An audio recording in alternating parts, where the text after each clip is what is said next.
Have you ever wondered if there's more for you than just checking the boxes of motherhood or a job that pays the bills? In today's episode, I am chatting with Taylor Johnson, founder of the Mompreneur Paper Co., a woman who didn't wait for permission to create the life that she truly wanted. From a corporate job that she hated, to real estate, to launching a purpose-driven planner brand that's now helping moms across the country, Taylor's story is proof that you don't need a business degree, a big audience, or even a plan to start. If you've ever felt the nudge to do something different, a question whether or not you had the qualifications, this conversation is for you. Okay, so Taylor, you run the Mompreneur Planner Company. Tell me a little bit about just what you're doing today that lights you up and is exciting. Yeah. One thing that really lights me up is that I get to create and know that what I'm creating is making an impact in the lives of moms who want to be home and present with their kids and also want to build a business that they love. So I think that's one thing that just really excites me, that keeps me going, even when things get uncomfortable or hard. That is the thing that I get really excited about. Were you always a creative? So growing up, were you a creative person? I don't know. I think so. I've always loved to do like crafts and like little painting stuff. I mean, not that I'm like a painter, but I just loved using my creative brain. I want to say that I enjoyed like writing in school, even though like I wasn't the best student. I think I still enjoyed the process of using my brain. So I think that's something that I'm rediscovering in myself, that even though maybe I wasn't labeled as like a creative kid, looking back, there were aspects that I did, and I'm kind of seeing that come to life more now, which is also really fun and exciting to learn that about me. It's always interesting as we get older to have this almost self-discovery where we're learning about ourselves more and more. Now, in high school, coming out of high school, what did you think you were going to be doing as work? A teacher, an elementary teacher. Yeah, so I started going to school for teaching, and then halfway through, I was like, I don't enjoy this. But then I was like, what am I going to do? So that also was probably my first step in really like, well, what do I want to do? Because all through life, I was like, I'm going to be a teacher. I'm going to be an elementary teacher. And then I ended up getting a bachelor's in family studies, because then I was like, well, I'll be a counselor and I'll help families and I'll help kids. So I've always known that I wanted to be in the realm of helping people, maybe teaching and educating. Families have always been a big thing for me, but yeah. Now, why is that? Was that something that you had growing up and just loved or did not have growing up? I come from a big blended family. My parents got divorced when I was like 4, and then both remarried and then had their own separate kids. So yes, I have the crazy family dynamic of a blended family, good and bad. But I don't know. I love families, and I always wanted to be married and have kids, and I wanted to be a stay-at-home mom. My stepmom was stay-at-home mom, and my real mom had the full-time job, and I saw both, and I loved both. Like, I wanted both. Anyway, that's kind of like a side tangent, but I think that is just kind of the vision I wanted. Like, I wanted to be a mom. I wanted to have family life, but I also saw myself in a career capacity too, even though back then it was either you're staying home or you're not, so. Yeah. What were the benefits of seeing your mom work? What drew you to wanting to have a career? I just loved that I saw my mom as a hard worker, honestly. Like, she was a go-getter. She didn't have a college degree, but she worked her way up. And at this point it was, the corporate ladder, but I always admired that with her. And she was always just very professional looking. And I just saw her as very driven, hard worker, educated. I think she's just a brilliant woman who went to the school of life. And so that was one thing that I saw that I really admired. And then my stepmom, she was the stay-at-home mom. And I loved that because she got to see everything that happened at home, so yeah. Yeah. So did you see anyone that was modeling both? Nope. No, nope. Mhm. So, I mean, because it was early 2000s at that point, you either went to daycare or full time, that wasn't the online. Although my mom did work from home, but it was fully on the computer. Like even my younger siblings, they had to go to daycare. So it was still wasn't that balance. Now, what was she doing? She worked for HP Computers. She was doing the marketing, the websites, all that. Okay. So coming out of school, did you do counseling? No, because not they said, like, you have to get a master's. And I was like, I'm kind of done with this school thing, So I, I just kind of, so I got the bachelor's and I was like, I don't want to go on. It just doesn't feel right. So I just got this entry level corporate job. It allowed me to work from home. So that was like, okay, this is something. It was nothing I wanted to do. It was so boring. I hated it, but it was work from home. So, and we needed money. And at that time, did you already have kids? At that point, I had my oldest, yes. And that was the job that I worked for the first few years of his life, started full time. And then when he got older and my husband went to grad school, there was just a crazy balance. So I went part time. And then that's when I was like, I can't do this anymore. I need something that fulfills me. This is not my purpose. I do not see this long term.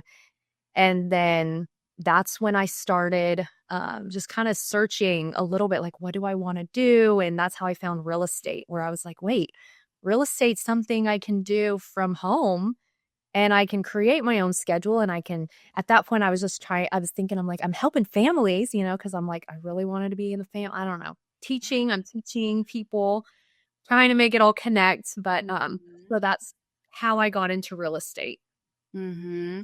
Well, and that the journey is always easier to look back and see how we tried connecting the dots and how some of the time we did connect the dots well, and other times it was that wasn't quite the right fit. So you became a realtor in what year? 2020 is when I started taking the classes, and then I got licensed, I think the beginning of 2021. And did you find that being a realtor was really fulfilling? I did. Yeah, because it was, I was meeting people, I was growing as a person, because it's not an easy industry. It's very competitive, very cutthroat, and you really have to sell yourself. So to sell yourself, you have to have confidence, and mine was fake. I didn't have the confidence, but it required you to continue to educate and to be a better person so that you can help your client. And so that was one thing that was like my gateway into entrepreneurship, because it was very heavy hustle, very heavy better yourself and, do all the grind. And so, yeah, super fulfilling. And then I obviously loved working with my clients. Like, that was so fun, getting them to the start to the finish and knowing that I helped them. That was also, icing on the cake too. Now, when you say it was your introduction to entrepreneurship, what was it along the way that made you think, I am ready to run my own business? Was it solving the specific problem that you now solve, or something else? Yeah, at the time I was like, I'm gonna do this long term. I loved it. There's so much you can do inside of real estate too. You don't have to just buy and sell. Which when I first started, I was like, I want to be an Airbnb host and I want to invest in real estate that way, but I don't know how. So that's why I was like, I'm going to start in real estate so I can learn the ropes. But yeah, when I brought home my second son, we had also, when I make changes, I like to go all out and make all the changes. So like, we had our second son, we moved to Houston, we bought a house, and my husband got a new job all in the same month. Like, what? Crazy, but we're just crazy. But so I was starting my real estate business over in Houston with baby number 2. And I felt like all my systems were going, all my organization was out the window. Baby number 2 for me was so much harder than number 1. That's always how it is. I don't know what it was, but I was just like, I'm struggling hard. And I was looking for a paper planner because I'm a paper person.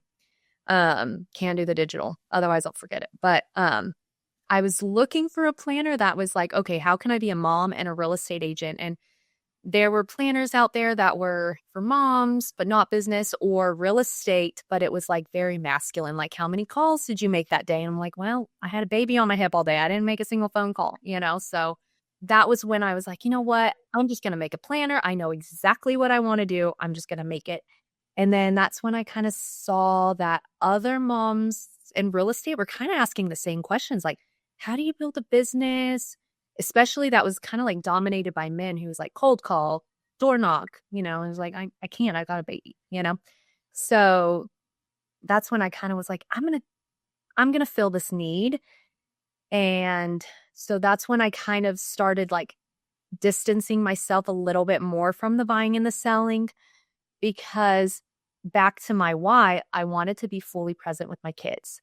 I wanted to build a business that I love. I wanted to teach people, and I just couldn't see how real estate and the planner and being a mom, how it was going to be sustainable for very long. But So stepping into actually creating the planner when you originally started to create it, when you talk about the other planners being masculine, what were you looking to create as an outline, or how did you see your way of organizing your day and then putting it into a planner? What did you want to create with that? yeah, I wanted a planner that fit the needs of a mom, of a working mom. So I needed like a family section. Like, what was my family doing that day that wasn't like cluttering up my business day? You know, I needed them separate, but on the same page. So I'm not using two different planners. And instead of asking me daily questions of like, how many cold calls did you make? I wanted to be able to fill in a park date and not feel guilty about it because I'm talking to three moms at the park that are also going to help me build my business because we have to build our business different. We have two different lifestyles, you know? So and then I wanted like a gratitude section just because I would say I'm a pretty positive person, but I would say I'm positive just because I like to journal and I like to do gratitude things and just so that was very important to me too. So just those little things, but I wanted inspirational quotes that were inspiring and pretty. Like I wanted a pretty planner. So, yeah. Now, stepping into creating your own planner, had anyone around you created a product like this, a paper product? Did you have any resources or anyone else to look to? And was that a scary thing to pursue originally? Yeah. At that point, I was just kind of jumping in blind, like zero experience with selling a paper, like, or selling a product. And I had no idea how I was going to create it. I just opened Canva and no idea how I was going to get it printed. No idea how I didn't even know what Shopify was at that point. I don't know what I was thinking. But I just did it. And I created the whole planner and then I started printing it from my home printer and just giving it to my friends like, "Hey, try this out. Like, tell me what you think."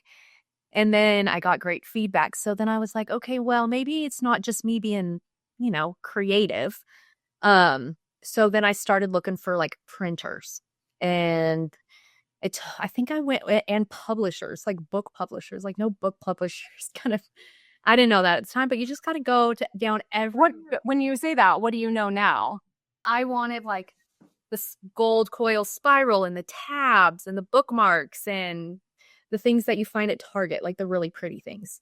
And you had to find that the people that produce the manufacturers for those types of products are separate from Yes. book publishers. Yes. So that, and it was a matter of months where I just kept hitting no's. And I was like, well, what am I supposed to do? You know, so finally, this was literally a span of 6 months where I'm just searching. And finally, I found Polly with her print school.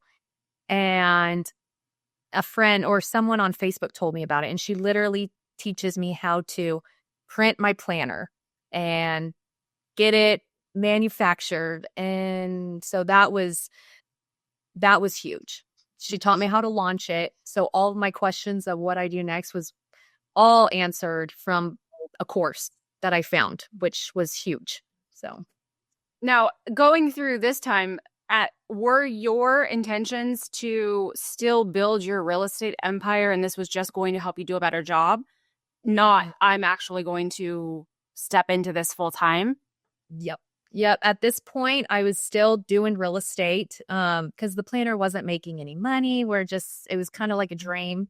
We'll see where it lands. But at this point, I didn't start to think about transitioning until after my first year and I sold out of my planners. So it was like a full year and where I sold out and people were like, I want more, I want more. Then I'm like, oh, well, this is actually growing and I can't grow both. And so that's kind How of push the brakes.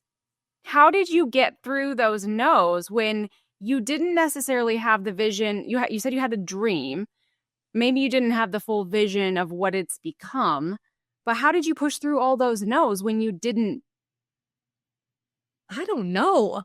I don't know because I feel like I guess I'm more of a driven person than I thought I would because I don't know that if anything else, if I had several no's in real estate for whatever reason, I don't know that I would last that long. So I just think that I had this vision or this idea and I just felt very strong about it and I was going to find my answer. I don't know. I was like, I see it done at Target. They're doing it. I just have to figure out how. I mean, I literally Googled how to turn my garage into a printing warehouse. I mean, I was going too deep into this, even though my husband was like, what are you doing? We need that space. So, yeah. Were there any, so I know what you're talking about. Were there any things along the way in your life that you thought you wanted to pursue, but they didn't, like one no, two no's, three no's stopped you because they weren't in alignment with what you're really here to do? Speak a little bit about that. Well, like I said, I wasn't really good in school. So I probably didn't, there were probably several times in school where I was like, okay, it's a no, whatever, wipe my hands clean. I tried kind of a thing. But I think really just when I got into the journey of being an entrepreneur, being a business builder, I think just that set off a light that I didn't know I had. And because I wouldn't say I've always been like a hustler and or driven, but I just think something flipped when I started in real estate and I just saw a new version of myself that I really liked. And um so I know that probably doesn't answer your question, but I really I don't know. I love the self-development and I know now where it's like if I want to do something and there's no's, that doesn't mean not now. It just means find another way. And I think that that's just more clear to me now, I guess. When we're doing something, though, that is really deeply meaningful, we can manage those no's a lot more effectively. They don't affect us the way the no's do when we're not really doing something we're passionate about. So there was something about pursuing this planner. Maybe it was feedback you got from a few of the first early users. Yeah, maybe or just my gut, my intuition, knowing that this was the right path. And maybe just like what you said, I just felt in alignment and it was just my door to evolve into something different. And I just felt excited about it. And I was just willing to make it happen, whatever it looked like, however long. At what point, when you transitioned into focusing on this, did you know for sure, oh, this was absolutely the right move to make? No, because there's everything that everything that I made profit wise in year one was reinvested back into the business. So my family didn't really see a profit. And so it definitely having the doubt of, wow, maybe I shouldn't have been so hasty to jump out of real estate when my family probably could have used this income, So definitely some self doubt, maybe not doubt, but some, I don't know what the word is. I don't know if it's guilt or maybe a little bit of, um, I don't know, but it definitely took me like a pause, like, am I going too hasty in this? But I just have to think back every time I get those thoughts because at this point, like, I can't take it back. I mean, I guess I could, but I feel like I'm just kind of too far in deep. But when I get those thoughts, I just have to go back to my whole reason why. Like, I wanted to prioritize my family, be home with my kids, build a business that is in alignment with me, that sets me like my soul on fire. And so going all in the planner, whether it be a little bit too early or not, it was the decision I made, and I just have to run with it and not dwell on the past too much because there's nothing I can do about it at this point. Yeah. Well, Yeah. now you've transitioned, you've actually expanded. I ordered 3 of your planners, one for me and one for 2 of my best friends. You're so But sweet. I'm not in real estate, and you have now expanded into having a planner that's not real estate specific. So what caused that transition Okay. or expansion? Yeah, and sorry if this was your question earlier and I went off on a tangent, but um last year my first year when I sold out, I just had several moms who were like, "Hey, I'm not in real estate, but I'm, a business owner. Can I still use this planner?" And I'm like, "Yes, absolutely." It just there's some things about it that are in real estate, and they're like, "Okay, well, can you I'll buy it, but next year can you do one that isn't so specific so that it's more related to me and my field?" And I was like, "Sure, what the heck? Let's do it." And so year 2, I was like, "Let's launch a whole nother planner," which also probably a little bit too early in the business for me to be doing that. But again, you just live and learn, right? I mean, but that is when I was like, let's expand, let's reach more mom entrepreneurs who are doing what I'm doing, building a business, raising their family, and just need organization and control in their life. So this was the first year of expanding on that one. So when I ordered during the launch, that was literally the first time you could order. Oh, that's exciting.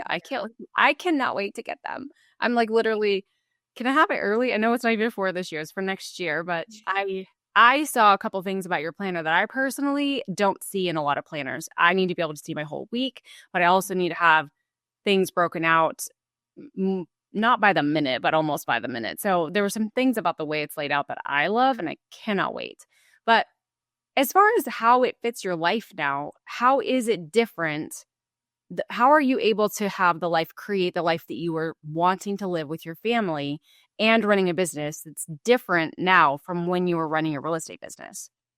Not really. Not really. Because when I was doing real estate, I was doing it on part-time hours. Like I was doing real estate in the mornings, nap time in the evenings. And then if I had a appointment here or there in the day, I would get a little babysitter. And it's kind of the same way I'm running and the weekends.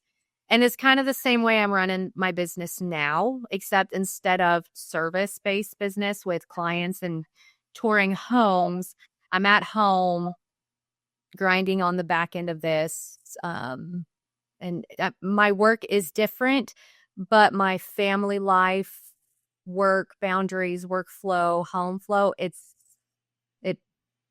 it's not different. So Does I'm it, just at home more. because you're doing a lot of online marketing instead of meeting with clients? Yes. Yep. Mhm. And How does it? sorry, what? It's okay. Go ahead. Oh, I was saying, and even after like 2020 meeting with clients, a lot of time it was over Zoom anyway with real estate. So, um, anyway, sorry, but yeah. But you, 2022, 2023, 2024, you were still a realtor Mhm. meeting with clients. Yeah. Now, but how does it feel different? Even though the time and the boundaries are the same, does it feel like you're doing something more meaningful?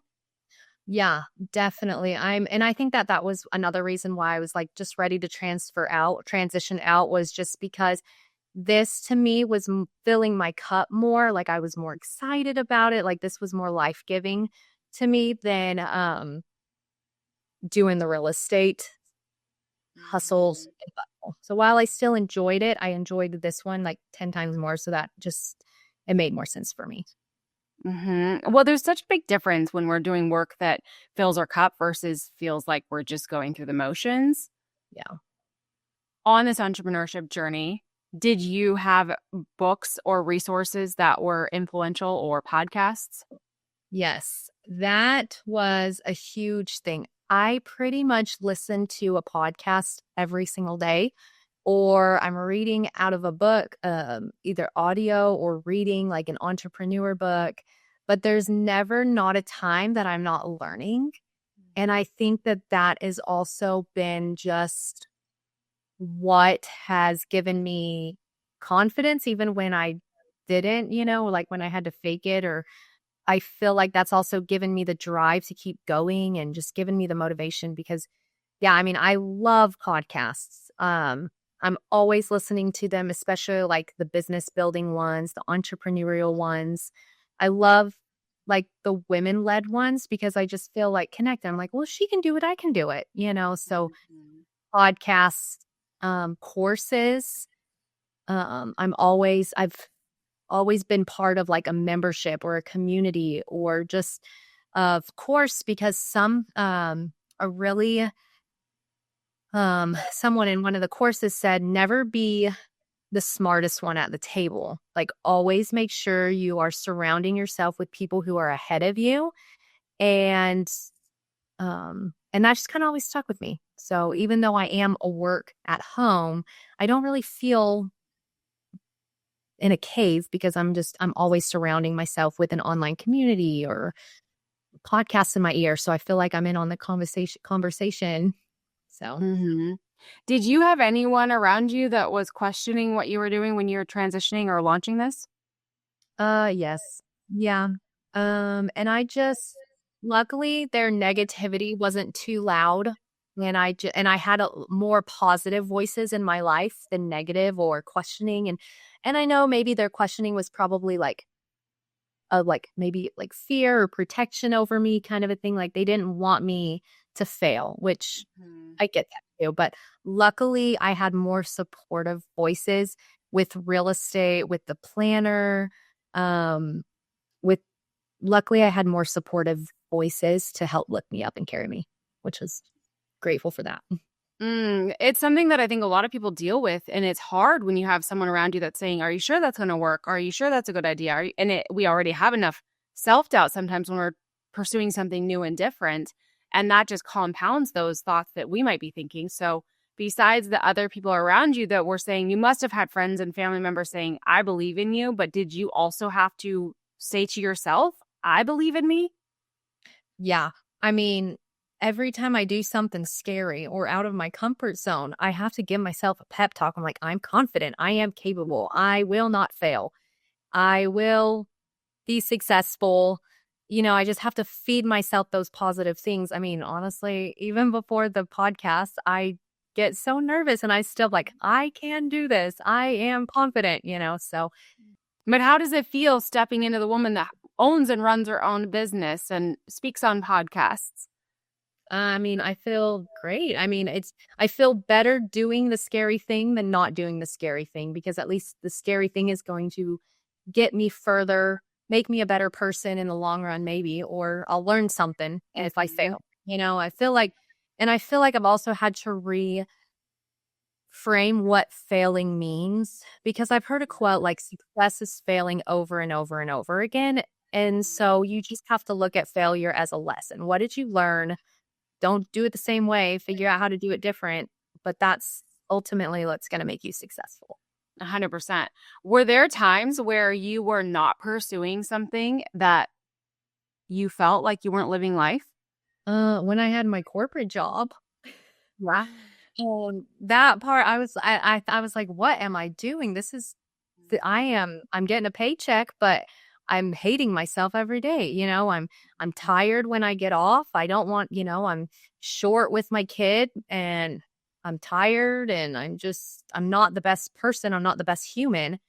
So, yeah, I think when you're not living in alignment with yourself, it kind of shows in other aspects of your life. You can't be as happy and as energetic and as positive as you want to be because you're fighting so yeah.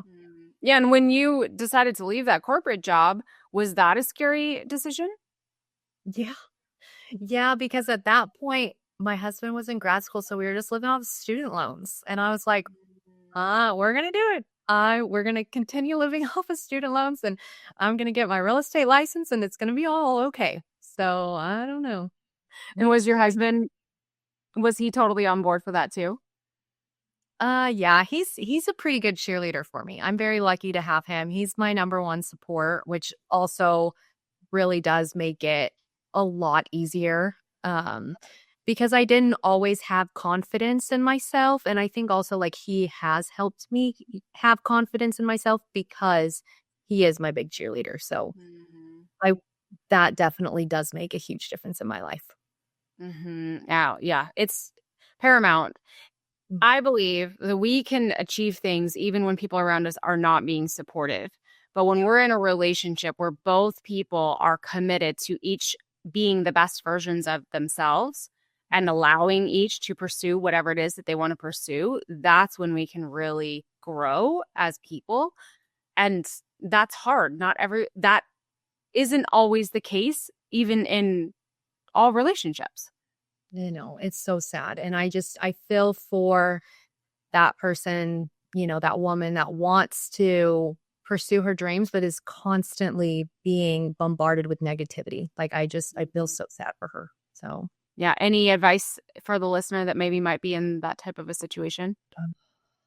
Know your worth and build your confidence as much as you can, even though it is hard, but just know that you are valued and you are worthy and you are enough. And, you have a harder road and it might take you a little bit longer. But don't stop. Don't quit.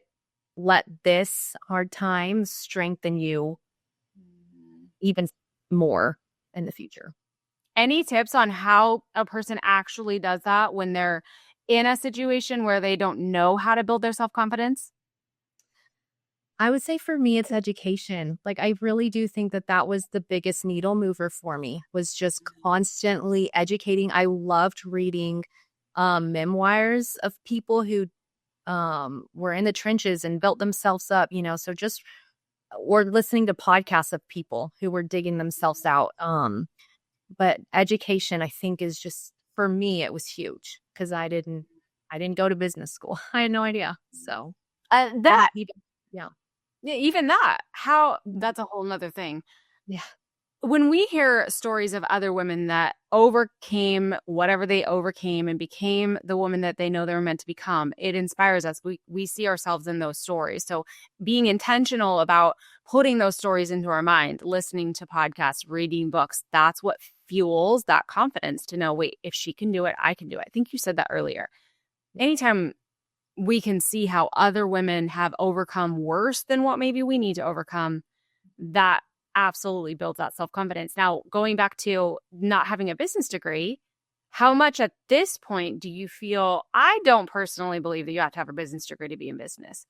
I'm just curious, what advice or what are your thoughts around the woman that's listening that's thought, I want to launch a planner, but I didn't go to business school, and they're telling themselves that story, that's the reason that they can't be successful?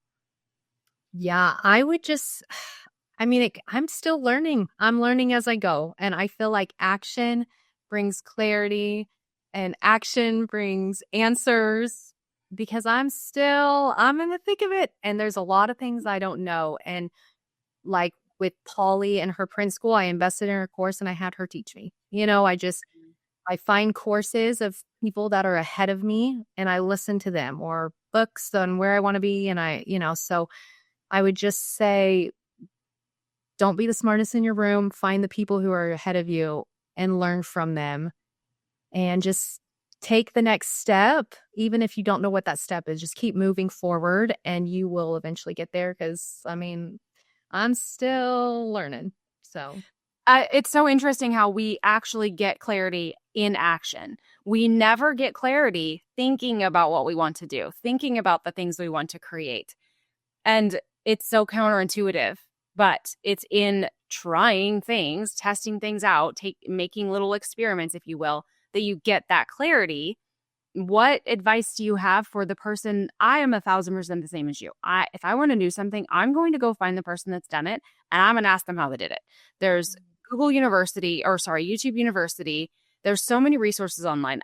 I think there's way more value in online courses and videos and all of those types of things than there ever will be in an actual university. But that said, what advice do you have for the woman that is thinking about creating something, but getting in her own way about taking that action? I would just say, if just start. And if you fail, you fail. Like, learn from that and do it again differently. Figure out, I'm all about self-reflection too. Like, what worked, what didn't, how can we do better next time? So if you create something and you launch it and it falls flat, that's okay. Do it again. Because also, like, people are so busy, they're not thinking about you. You're thinking about yourself more. So if you're like, oh, well, I already launched it and now I'm embarrassed, great, do it again. Nobody cares. Rewrap it a different way and they're going to be excited for you. It's so true. And once you create massive success, then they'll be your biggest fans. But when when you start though, you don't have a cheer squad typically. Yeah, it's exactly. Yeah, exactly. And it's kind of good too, because especially if you are worried like what people will think, just know not that many people are paying attention, and they'll forget the next day. It doesn't matter. They'll only really start paying attention when you're successful. So don't worry about how you get there. What do you feel has been the best business advice you've received? Surround yourself with who you want to be, and back to the don't be the smartest one at the table, education, just filling your mind with new things, always learning, reflecting on what you're doing. Is it working? Is it moving the needle in your business? How can you do better? There's a lot to running a business, but at the same time, do you feel that there's only a few things that really move the needle? Yes. I would say the things that move the needle in my business are the ones that I get excited about, the ones that give me energy and that make me a better human at the end of the day. In real estate, like cold calling does not give me light. It does not make me a happy person. So I'm not going to do that. That's not going to be a needle mover for me. But meeting moms at the park and talking to them, like, that is so fun for me. That's going to move the needle in my business. And really, that is how I grew my business. So, and it excites me. It keeps me going. So focus on the things that you enjoy, that brings you energy. And I feel like those are the things that move the needle because you do it well. So, and you're true to yourself. There's a million ways to make $1 million. And there's no right or wrong way to build a business. There's ways that are going to feel more authentic to you. And there's ways that we do have to push ourselves to do things that make us feel uncomfortable, for sure. But there's also ways that will feel more authentic. And like you say, when you feel energized doing those things, you're going to do them consistently. You're going to show up and do them as much as you actually need to do them to create the results you want to create. Going from being told that you need to do cold calls, no one likes cold calls. A different way of networking and building your network. And business is a relationship game. Life is a relationship game. So the faster that you get good at building relationships, the faster your businesses will grow. But was there a mentor that said, here's another way you can grow your business, find ways to network with other moms that are in the same stage of life as you? Yes. Yep. When I first started real estate, there was a big group of moms who were in real estate, and they were, collaborating together, which also collaboration isn't a big thing in real estate, but these women were doing it, and they were, pretty much giving their playbook on they are building their business as women, as moms who want to do the relationship game, who, don't want to cold call or door knock. So yeah, I didn't make it up. It was what was taught to me because I was surrounding myself with people that I wanted to be like. Don't reinvent the wheel. Find the people, let them give you the leg up so you don't have to do all the groundwork to try to figure it out. So What is one thing about you that you wish people knew better about you? Ooh, um, I'm learning as I go. I am a human and I don't know everything, but I'm learning and I'm willing to put in the work to get me there. But just like people who are starting their business, I'm right there with them. I'm learning every day. I'm learning what works and what doesn't. And um I'm also big on collaboration. Like I'm not a competitive person at all. So um I love talking with other entrepreneurs and seeing what works and what doesn't. So I think, yeah, I'm learning. I'm just like everyone else. Do you feel that people from the outside looking in think that you're making it look really easy? I think I think so. Because I will get like comments of like, "Oh, you're doing so well," or I'm I don't know, just different things, or I wish I could do that, or I wish this, that, and the other. And I don't know. I'm just making it happen because I'm taking the next step and I'm Yeah. figuring it out. So.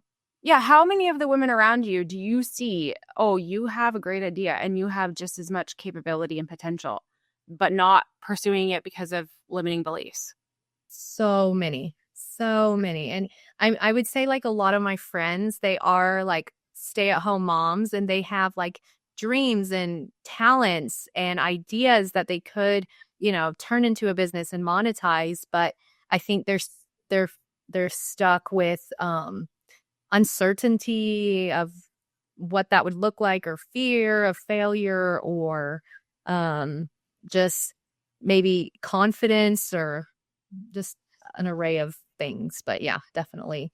I just know we're all made to do more than I don't I don't want to ever sound like I'm not grateful. I've been home with my kids for basically their whole lives as well. I've worked from home and I've been there for everything. I take them to school. I've always been able to be a mom. And I think it's amazing that we get to be moms and moms that get to stay home with their kids full time. What a blessing. But Yeah. we are called to do more than just be moms. And I believe as we get older, my oldest is going into a senior year. As we get older, who are we outside of being a mom? And we need to know who we are outside of being a mom all throughout being a mom and not have our whole identity wrapped up in that. Yeah, I definitely agree with you. And I think when I do this, it's making me a better mom too, because I'm more energetic, I'm more myself, and I think my kids also get to grow up alongside a better version of me. Um and I think that that also speaks volumes too. Um they're seeing me grow up while they're growing up. So that's kind of fun and scary. They're also seeing you pursue something different and build a business while also being present for them when they wake up from naps and things like that. So, how much are you modeling what's possible by taking risks, taking chances, betting on yourself?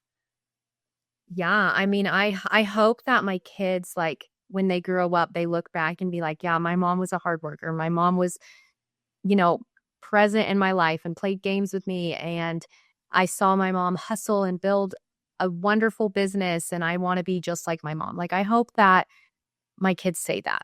I hope my kids are full of, in their minds, full of possibility because they saw other people, because we believe what's possible based on what we see around us. And that goes back to finding those stories. If you don't feel like anyone around you is inspiring you, find the people in the world that are living the life that inspires you. But we'll never grow past what we believe is possible. And if we don't know anything else is possible, we'll never know we're capable of more. Yeah. It's true. This week I'm reading a book called The Mountain Is You, and it's all about limiting beliefs and reframing your mind and pushing past those of what is possible, step into your greatness and not capping yourself. So that's my lesson I'm learning this week. Who's the author? Um gosh, I don't know. I don't think I have the book around here either. The Mountain Is You. It's just black and it has a gold mountain on it. I'll send it to you after, but I don't remember off the top of my head. That sounds so good. So It was good. Now, where can people find you if I know listeners want to have more organization and also balance. So where can listeners find your planner? So I'm on Instagram at the Mompreneur Paper Co. And then my website is the mompreneurpaperco.com. So I'm really the Mompreneur Paper Co. across the board, but that's where you can find me. Awesome. Anything else that you would like to share that you feel the woman listening needs to hear?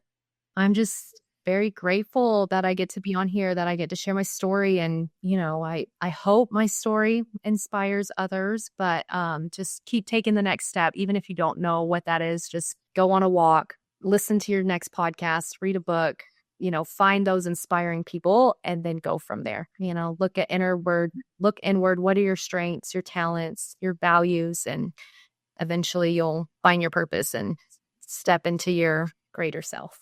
And I think there's something to be said about finding the problems worth solving. Yeah. Look for problems to solve. There's so many. And if you focus just on yourself and wanting to be an entrepreneur without missing the whole point of it is to solve a problem, if you go out into the world and find problems worth solving, then you'll live a very meaningful life. Yeah, absolutely. That's a great point. Thank you so much. Like I said, I cannot wait to get my planner. I'm excited to use it myself, and I'm excited for people to hear your story and to see what you've created in the world. And I'm thankful that you took the time to share with us today. Thank you, Kendra. I hope that Taylor's story reminded you that confidence isn't something that you begin with. It's something that you build one step at a time. And her journey reminds us that when we follow our intuition, take action before we feel ready, and surround ourselves with the right people, the path begins to unfold. So I'll leave you with this. What would you create if you stopped waiting for clarity and allowed yourself to begin? If this episode resonated with you, be sure to check out Taylor's beautiful planners at the Mompreneur Paper Co. and follow her journey on Instagram. And don't forget to subscribe, share this with a friend, and leave a review if it inspired you.